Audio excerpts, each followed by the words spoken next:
In this video, I will explain some things about this new product because there are some things about the technology and some settings that may be new to some people. Okay, when you purchase, you have these zip files to download, so you can extract. Once you extract to your runtime, this is the runtime where you have all the other products. Okay, so once you extract the content, you have some things like, for example, the data folder where you have the VDB files. The VDB files can be used outside Daz.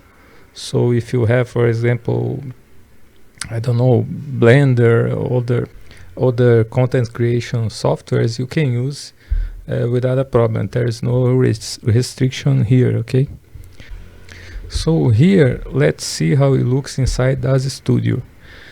If I click this folder, I can double click the volume container to add it to the scene. I'm using the Nvidia array preview. Okay, so it is already here.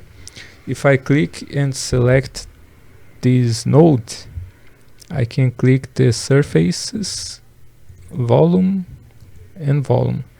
This is the main thing we will be looking at. So we can, for example, here is where we choose the VDB. We can change the VDB file. For example, let's choose another one here.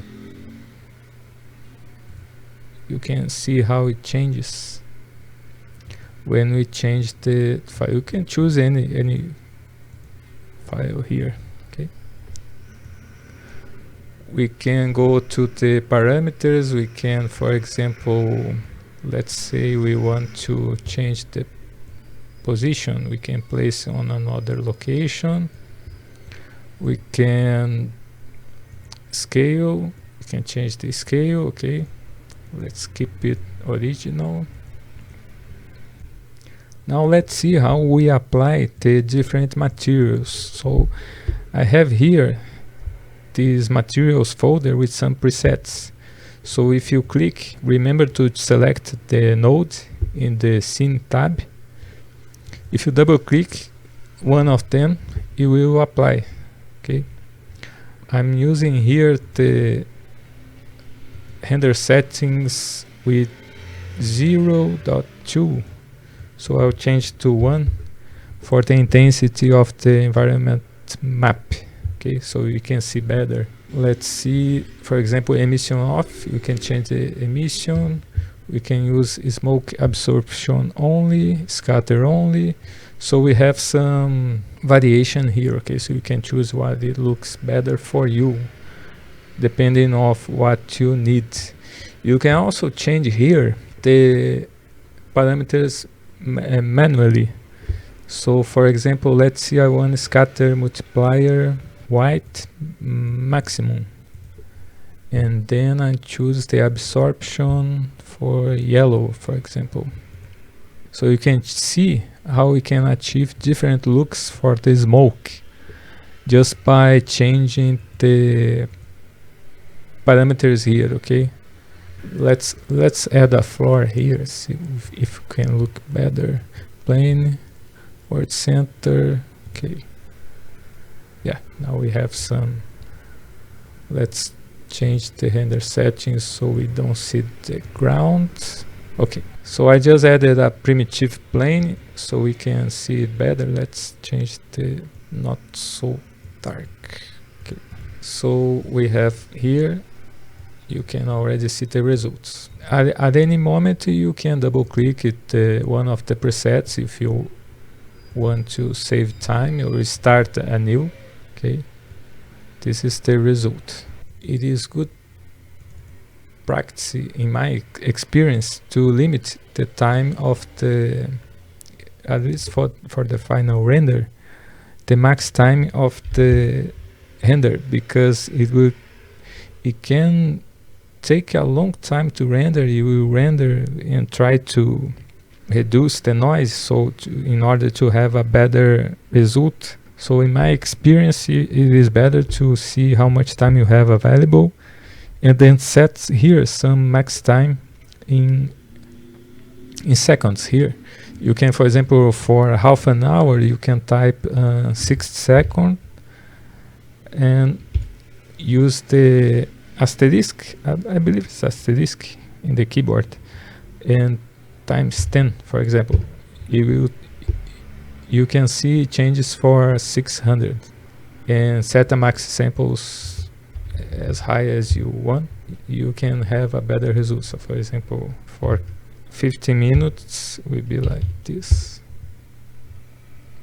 and you can see we already have a better result here just by changing the parameters. Okay, another thing you can change is when you go to, there are some parameters here you can experiment too.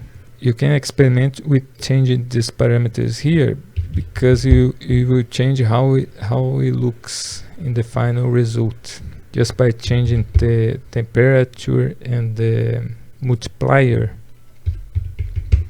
We can have different results, not so intense. But if I increase, I can have too much, not too much.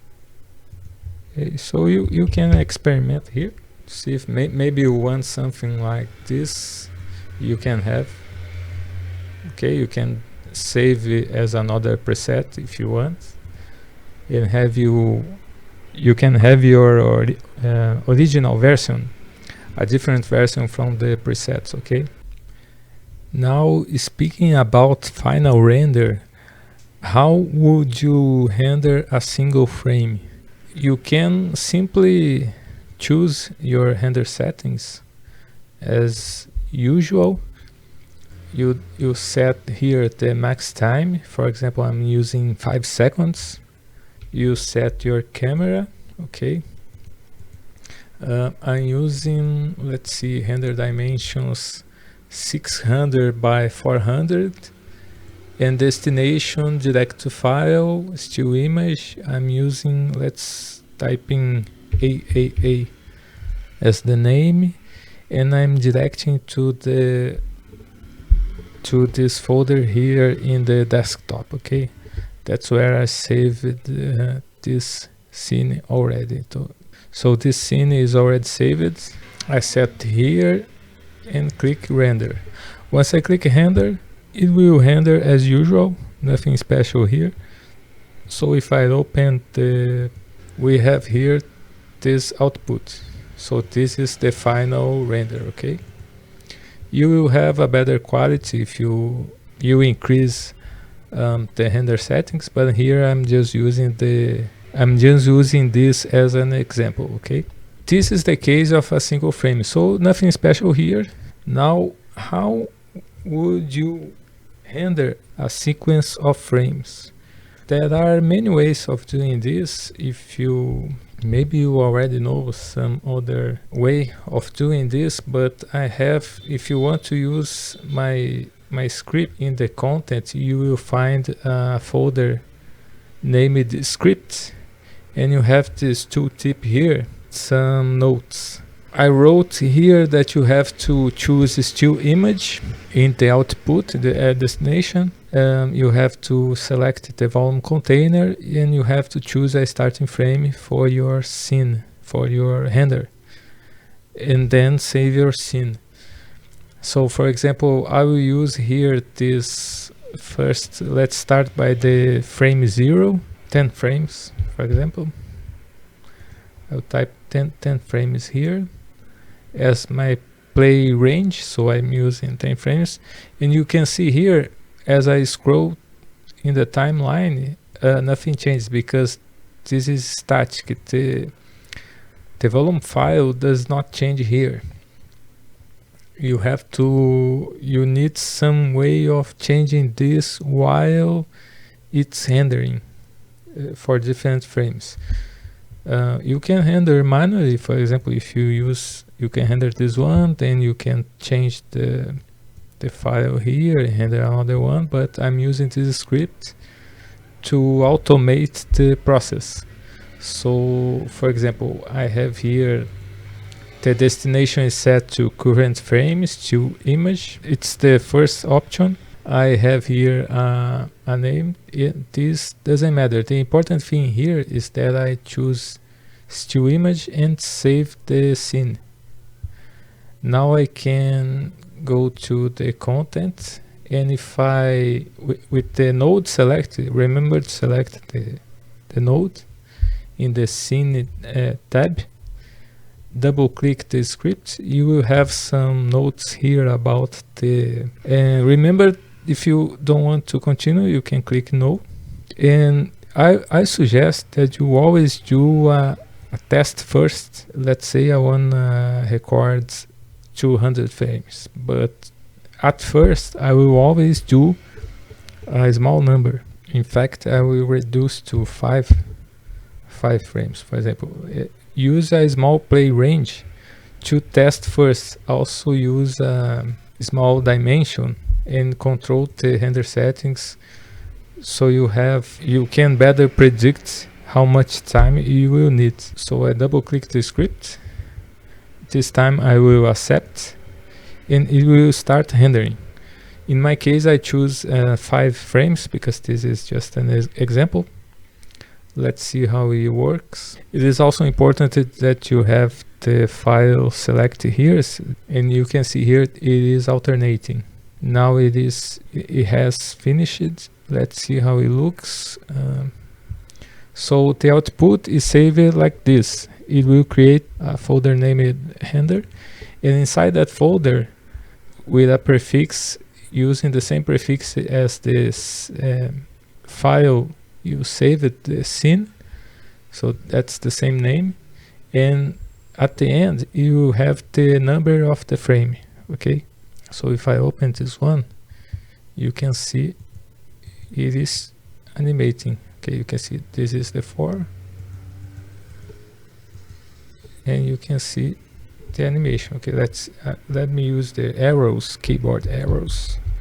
So you can see here I'm going forwards and backwards, and you can see it is animated.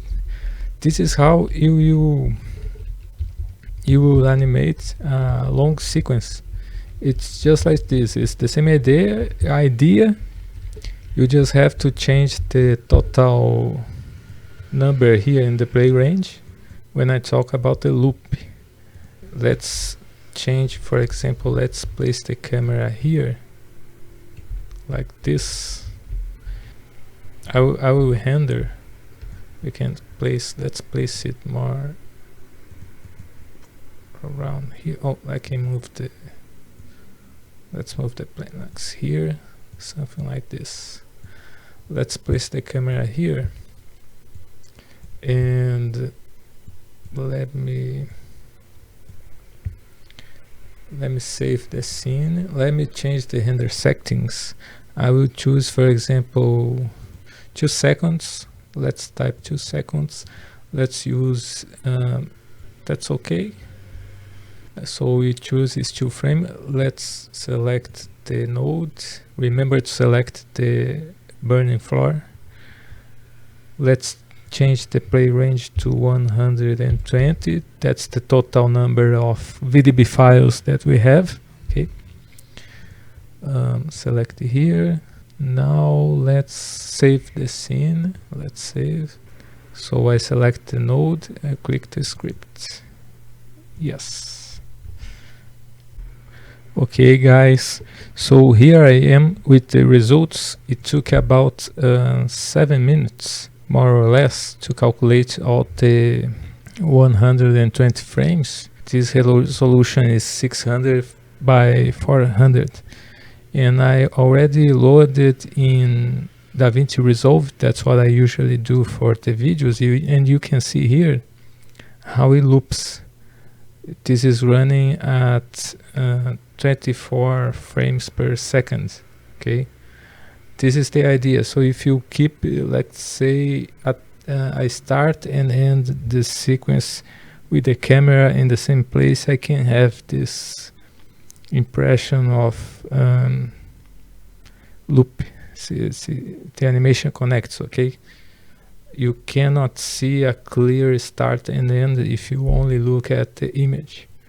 That's the idea, okay? And that's it for today, guys. I hope you enjoy this video and have fun creating with Daz Studio. Bye bye.